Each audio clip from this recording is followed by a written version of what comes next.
morning at the racetrack. Nothing can be lovelier. The smell of race fuel and burnt rubber is already drifting through the air.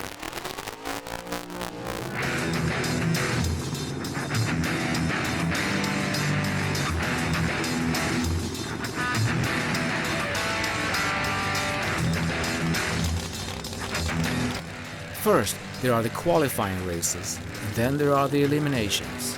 Winner proceeds, loser is out in each race. All the cars are now lining up, getting ready to show what they're made of.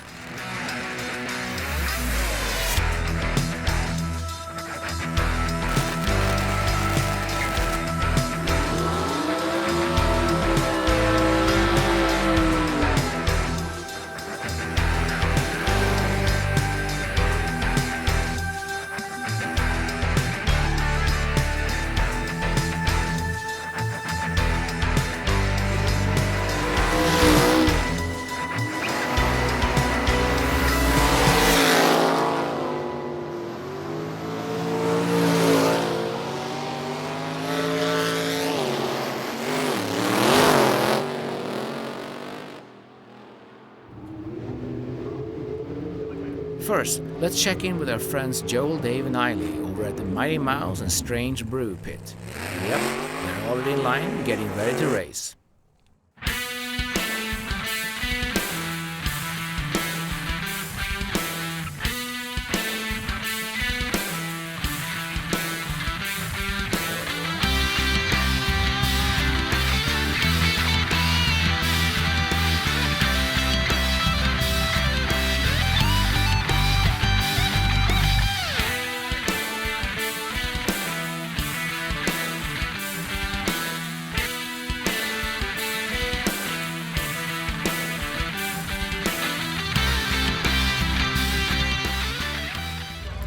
The first one was kind of slow, so we're gonna go out and try it again. My valve cover was having some issues, so we kind of spat some oil all over the place. But we'll get it cleaned up. We're gonna go out and try it again. It should pick up a little bit. Try to take the shift out a little bit and see if we can go quicker. How fast did you go? That one was just like a 779, I believe. It was kind of slow. So the mile an hour was down. This car usually runs about 183, 184. So we'll get it again. This is a new motor, yeah. So we'll get it figured out.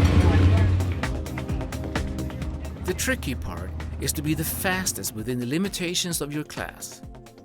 Each class has a limit on how many seconds they can run within.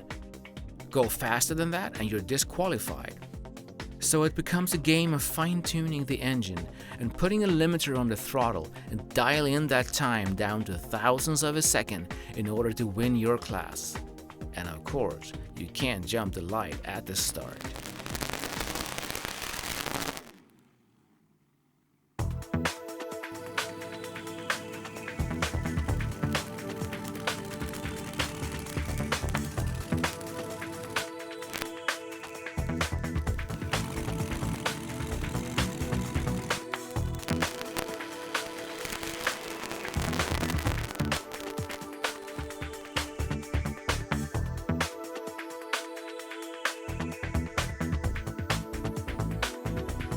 Not very good. We gotta figure out what's going on with the car. The launch was good, the reaction times were good, it was just, the car was just slow, it just nosed over as soon as I shifted and just was a pig the whole way down the track, so we gotta figure it out. See what's going on, we'll figure it out. That's me, Tri-Hop Queen. Yes, Tri-Hops. I wish more people would do them, it's old school. It is fun. It's so much fun. All that power and just a little blurb.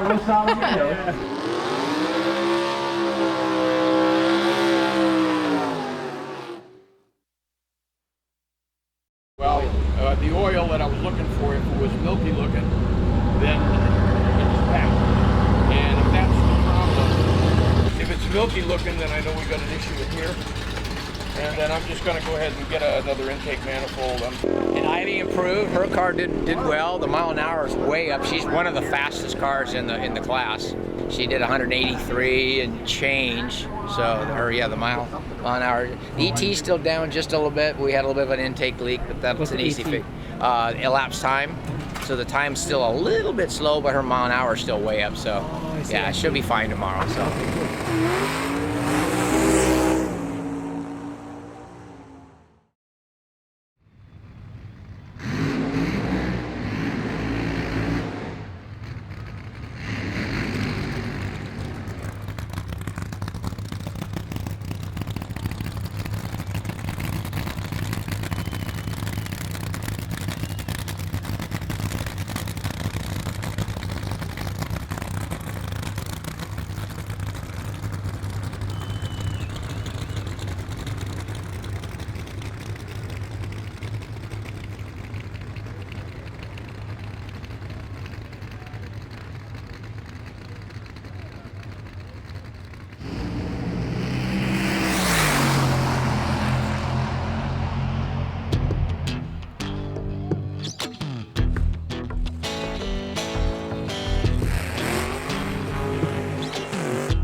So I got to go alone. So that means I won the round automatically, and then so now I'll race the guy that just beat our other car, Alan Hull. Long time, we've known him for a long time. Okay. So should be on paper, it should be a very close race. So how did it feel out there? Did it feel? Felt real good. Yeah, it was almost a perfect pass. 760 with a 3, so there was 3 thousandths left on there. So real good. We're excited. Looking forward to it.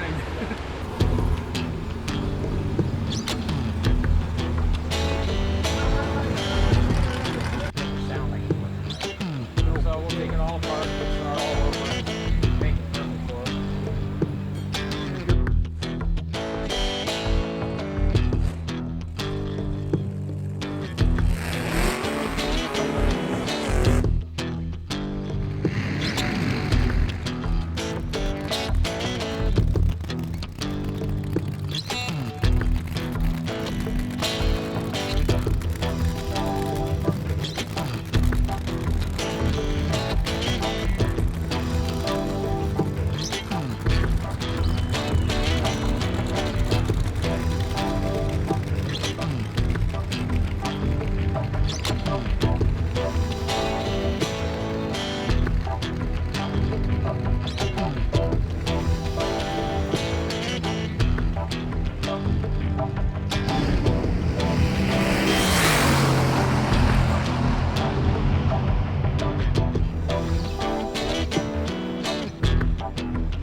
A little bit too quick. It was a little bit too quick. No, the second run we left it alone, but we have a big tailwind, so there was very little drag.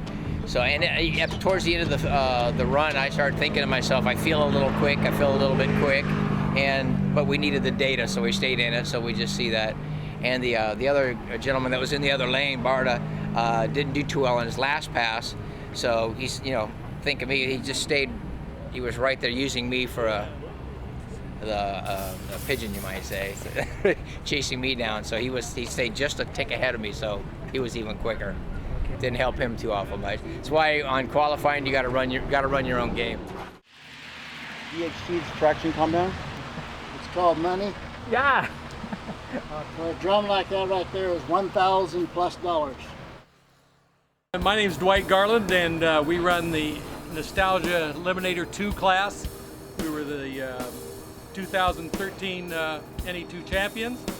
We were #1 qualifier today, got through the first round.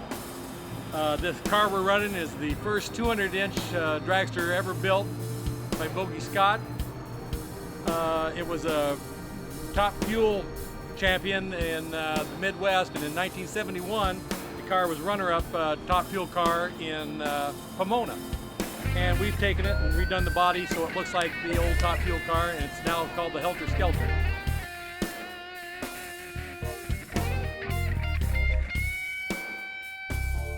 it's more fun than you can tell. It's the adrenaline. It's not the speed.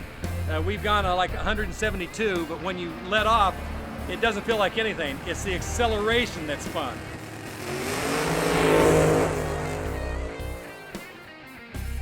And it sets you back in the seat, and things start coming at you at different rates. So it can be a challenge sometimes. And most of the time it likes to go straight, but sometimes they get a little bit funny with you, and you just have to rein them in. Well, on a car like this, if you're really in trouble, you steer it like this. But normally, you almost think about turning. Just pressure on the wheel will actually put you there. If your wheel is turned this much, you're in deep trouble. The steering is very sensitive on this. Matter of fact, they're so sensitive on this that when they went to the rear engine dragsters, they had to cut the steering ratio in half because they wouldn't control. Back in the late 60s, early 70s, my brother-in-law and I, we used to run a front-engine top fuel car called the Mule Train, and my son used to go to the drags with us, and he would drive. He was like 5 years old. We put him in there, and he would take it back, and we raced until we couldn't afford to race top fuel anymore. And 7 years ago, my two oldest sons told me, here's a diesel Dodge pickup. Go back to Minnesota. We have a car for you. And so we went back and picked this up, and so they're allowing me to take up where I did when they were children.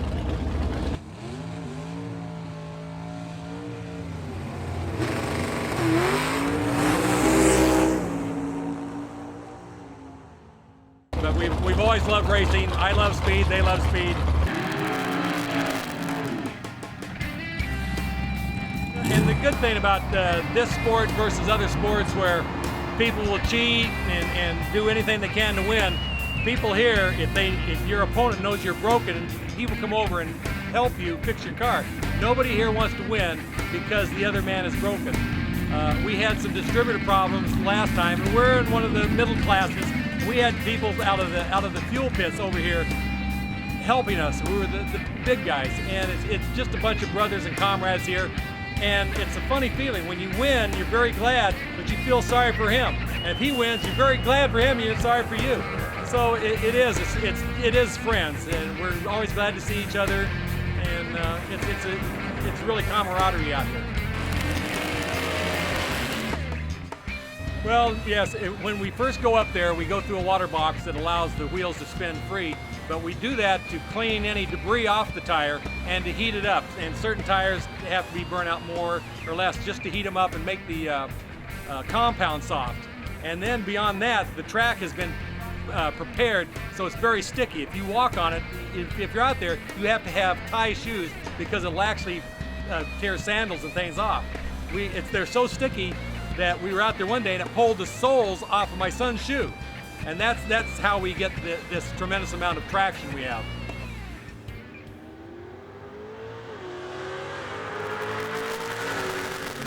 If you're out here, stop by and see the Helter Skelter. We're always glad to see people come out, and we'll let you sit in the car and feel what it feels like to be in it.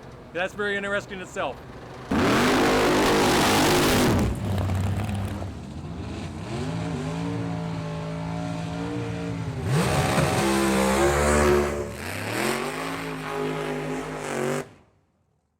An index class in Nostalgia Eliminator 2, and that is an 860 index, meaning that we can't run any faster than 860. So an 859 is no good. That puts you at the end of the line.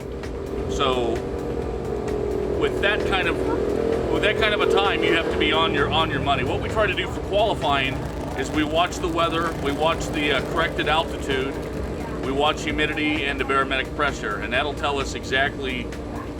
With some history in our book that we've been keeping for the last few years, we can go back to the history and see how the car ran under similar circumstances. So at that point, we'll make the decision whether or not to close the throttle down. Right now, we have our throttle opening only about that much. And how much is available? Show me the difference. We have about that much available, and we're down to less than a quarter of a throttle. and sometimes we close it up even more. The more times we run in a day, the more heat builds up in the motor. The alcohol that we run for fuel cools the motor, so it's a constant challenge.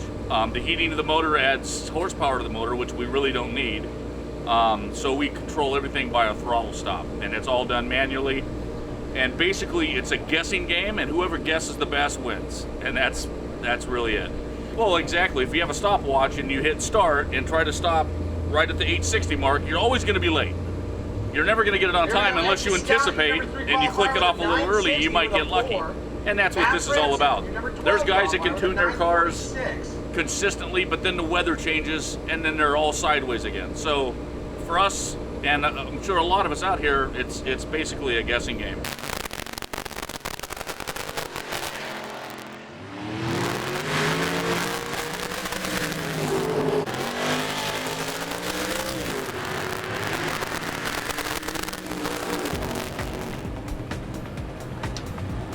Yeah, he whines that he can't leave the stop. It's just, he chooses that. Look at that, Craig Wallace, 960 with a 4, 028 on the tree. Her car was open. That's where it all happens. Automatic. One gear. That's the line lock that breaks the transmission. Let it go. When the light comes on, hit that. At the end, throw the parachute. Piece of cake.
We can even take the caps off the carbs if you can get a better photo.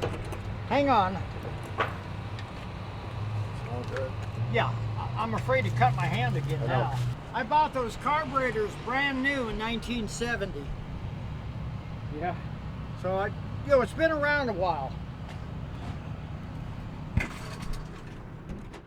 I had not enough air gap in the clutch. Last time I red lighted the second round because it drug. So we're gonna check it, whatever it is, we're gonna increase it a few thousandths. Because old geezers with stick shifts, but I have fun.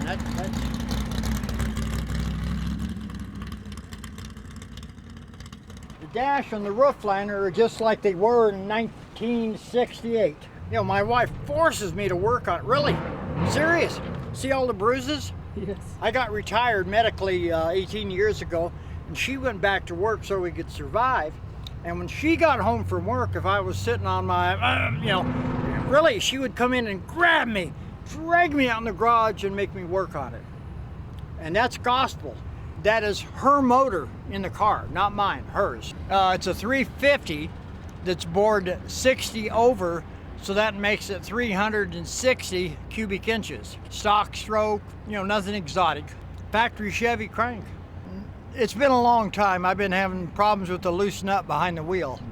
It used to be, you know, we did good, but after a couple of strokes and heart surgery, you know, little things, you know, I haven't been good for a long time. I'm hoping to be so tomorrow. We'll see. You know, I got a money bet against that red Vega. And so we're gonna go up and try to make sure we get up side by side. We even have a high dollar bet. With my finances, all I could afford was to bet him a cup of coffee. So we're gonna go for it. So he's 700 pounds lighter than my car. And the same manifold, same carburetors, you know, so many things alike. But he's handicapped with an automatic. And I got the stick, so I'm thinking I can put it to him, but we'll see, you know.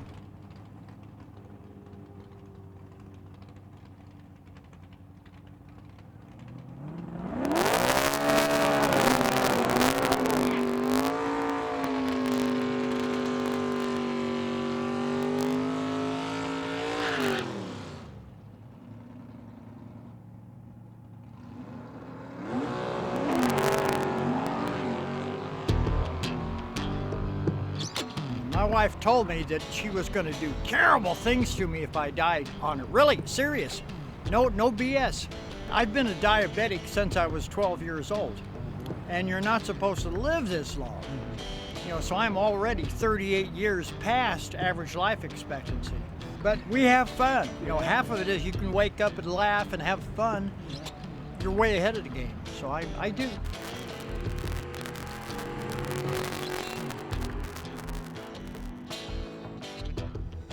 Well, I bought this thing, like I said, in 1968. Yeah. Got a good price on it. Go ahead and guess. $5,000. How about 15? Gospel, $15. Serious, no, you know, at first I couldn't believe it. But I lucked out. You know, you talk about occasionally you gets kissed by God, and apparently it happened.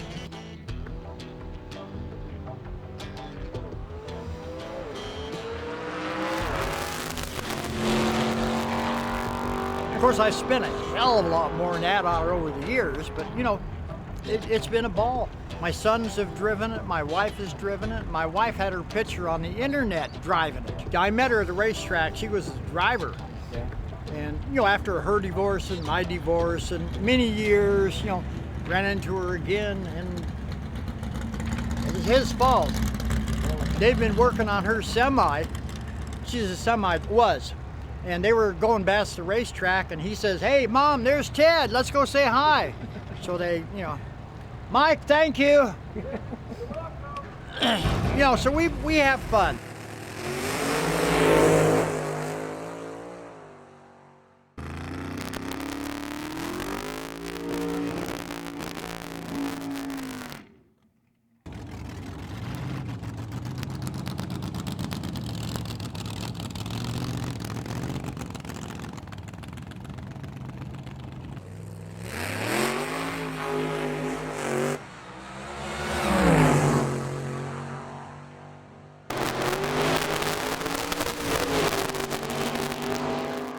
When you have a 4-speed and you bring it up to 7,000 RPM and sidestep the clutch, it gets up.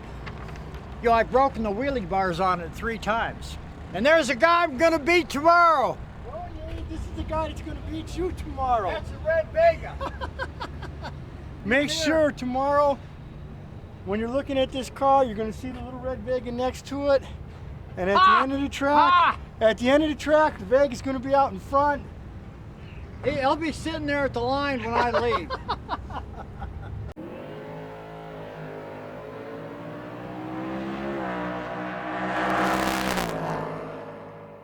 You know, as a professional shit shoveler, I'm allowed to do anything like that. The majority of the time, it's pretty good. Oh, there's another friend of mine. He looks good in the rearview mirror, too. But he normally leaves on me. Yeah. I just drive by.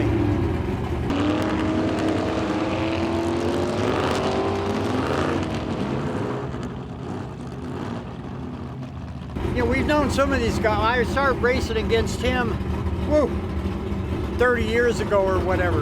You know, so I've known some of them for a while.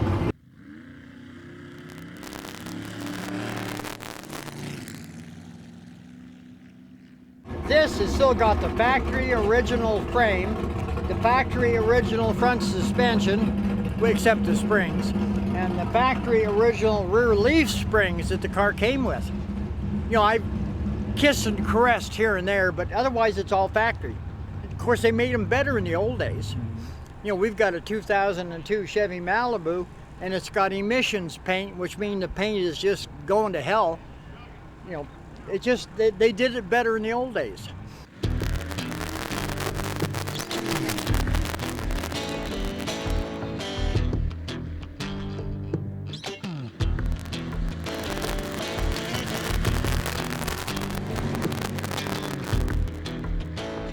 The fuel it runs on is homemade by some old geezer, and it's part methanol and part aviation fuel with 2 other secret ingredients put in it. And it runs good, and it's cheaper than race gas, and faster. I got it from another guy, but I keep it.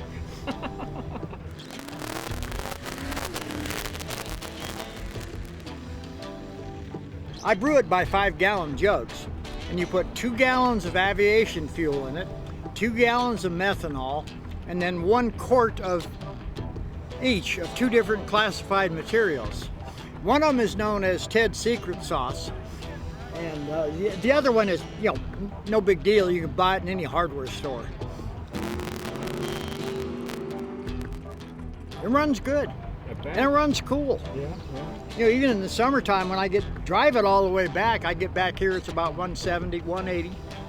So it doesn't get hot. But yeah, it's all backyard. You know, if myself and my friends can't do it, it doesn't get done.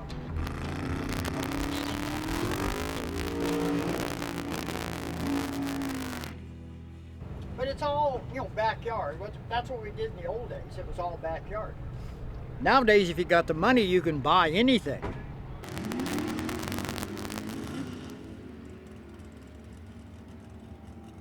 My best memory is I won the bracket championships here at Bakersfield in 1980 with the same car. I actually made some money then. Whew.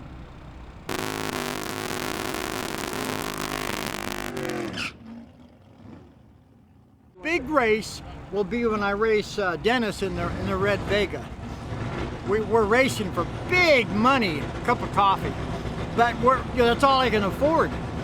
But it's a heads up, you know, no holes barred, you know, so it means a lot to us. Well, I figure I even cleaned the rear view mirror so I could see him better.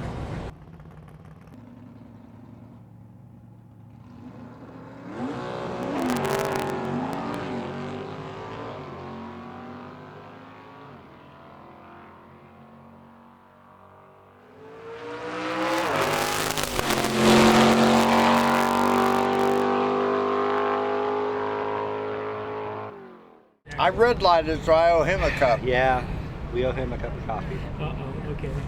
Well, he blew up on this run, the second one. So that's it for him. Yeah, he got a couple holes in the oil pan. So he's hurt, gonna go home, pack it up. It happens all the time.